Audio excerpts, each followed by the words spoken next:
അടുത്തിടെ മലയോര ഹൈവേ ആക്കി ഉയർത്തി ആധുനിക രീതിയിൽ കുട്ടിക്കാനം മുതൽ ചപ്പാത്ത് വരെ റോഡ് നവീകരിച്ചിരുന്നു. ഈ പാതയിൽ ഏലപ്പാറയ്ക്ക് സമീപം 3-ാം മൈലിലാണ് റോഡിൽ ഉറവകൾ രൂപപ്പെട്ടത്. ഇവിടെ റോഡിന്റെ വിവിധ ഭാഗങ്ങളിൽ ഉറവകൾ രൂപപ്പെട്ട് വെള്ളം ശക്തിയായി പുറത്തേക്കൊഴുകി. ഈ ഭാഗം തകർന്ന സാഹചര്യത്തിലാണ്. ഇതോടൊപ്പം കുട്ടിക്കാനത്തിന് സമീപവും ഉറവ രൂപപ്പെട്ടിട്ടുണ്ട്. മഴക്കാലം അടുത്തിരിക്കെ ശക്തമായ മഴ ലഭിക്കാനുള്ള സാഹചര്യവും നിലനിൽക്കുന്നുണ്ട്.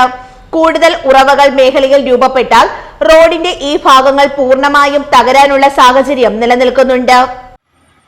വളരെ മനോഹരമായി പണിതിരിക്കുന്ന കുട്ടിക്കാനം ചപ്പാത്ത് മലയോര ഹൈവേയിൽ മേമലയ്ക്കും കുട്ടിക്കാനത്തിനുമിടയ്ക്കും ഏലപ്പാറയ്ക്ക് ചിന്നാറിനുമിടയ്ക്കും വാട്ടർ അതോറിറ്റിയുടെ പൈപ്പുകൾ പൊട്ടി ആ റോഡ് നശിച്ചു പോകുന്നൊരവസ്ഥയിലാണ്. വാട്ടർ അതോറിറ്റിയുടെ അധികൃതർ എത്രയും വേഗം ഇത് പരിശോധിച്ച് തീരുമാനമെടുക്കണം. ഇല്ലെങ്കിൽ ഈ റോഡ് നശിച്ച് വിണ്ടുപോകുന്ന ഒരു സ്ഥിതിയിലാണ് ഇപ്പോൾ ഇരിക്കുന്നത്. നിലവിൽ ഉറവ രൂപപ്പെട്ട ഭാഗത്ത് റോഡ് ഇരുന്നിട്ടുണ്ട്.